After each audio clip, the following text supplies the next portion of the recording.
You could see their breath as they slowly made their way along the narrow, snow-covered path towards their cabin. It was a beautiful log construction, set on the hillside, overlooking the picturesque views of the Ural Mountains. What follows is an event that no one seems to be able to explain.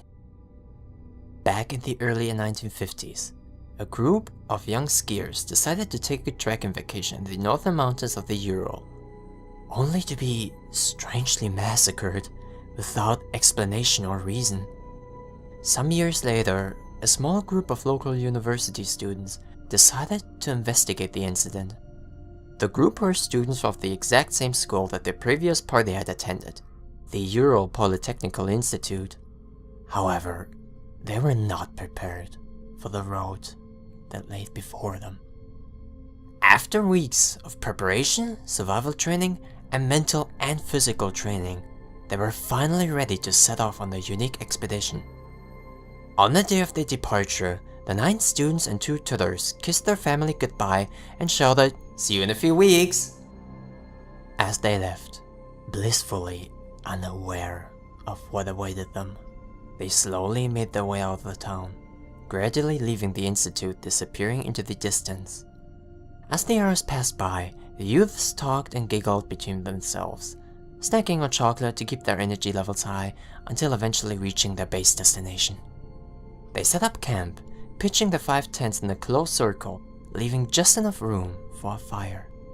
As they sat around the fire, they began to think about what may have happened all those years ago, and also what they may find up there in the snow-covered peaks, and a sudden fear of the unknown swept over them.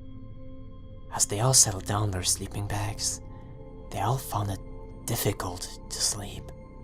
It was 6:30 when they awoke, and after they ate breakfast, they gathered up their gear and set off at a steady pace up the deadly face of what was now known as Kolatsikal, or Mountain of the Dead, named after the incident and what was found up there. Their pace slowed down as the atmosphere thinned as they gained altitude, making it increasingly difficult to breathe. 2 of the students found it impossible to continue, and it was decided that they and one of the guides would stay behind. This was to be the last anyone saw of them. The rest of the group continued up the slope towards the peak. Only one on one, they started to fall back and separate from the group. As the remaining few reached the peak, they saw the remnants of the horror that preceded them. From the decomposed tent frames to the outline of the fire they had built, they began to try and imagine what had happened up there. As they made their way back down from the peak, an uneasy feeling of déjà vu came over them, but they acted on the feeling a little too late. What appeared to be a huge claw came down on them, one at a time. The brutal attacks happened quicker than they could escape. After 6 weeks of being declared as missing, their families' worst fears were confirmed. The police delivered the news to them individually, but disclosed no details.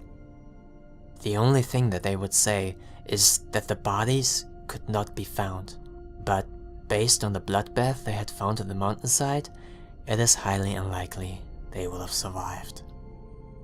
Theories were given by various experts, and others whose children did not venture with them. These included things such as the Yeti attack. They also found human footsteps, barefoot human tracks, which seemed highly unlikely to them as the temperatures were minus 24 degrees. So the human factor wasn't a realistic option. No one could understand how the party could just disappear. No sign of anything such as equipment or clothing. One officer actually believed that the group had been mutilated and eaten. He also had a theory that there was an ancient tribe of mountain people living up there, practicing cannibalism and witchcraft. Nobody really took his story seriously, but nobody else had any explanations of what happened or how the same thing could happen twice at the same place, in the same circumstances. And so, the mystery continues to this day.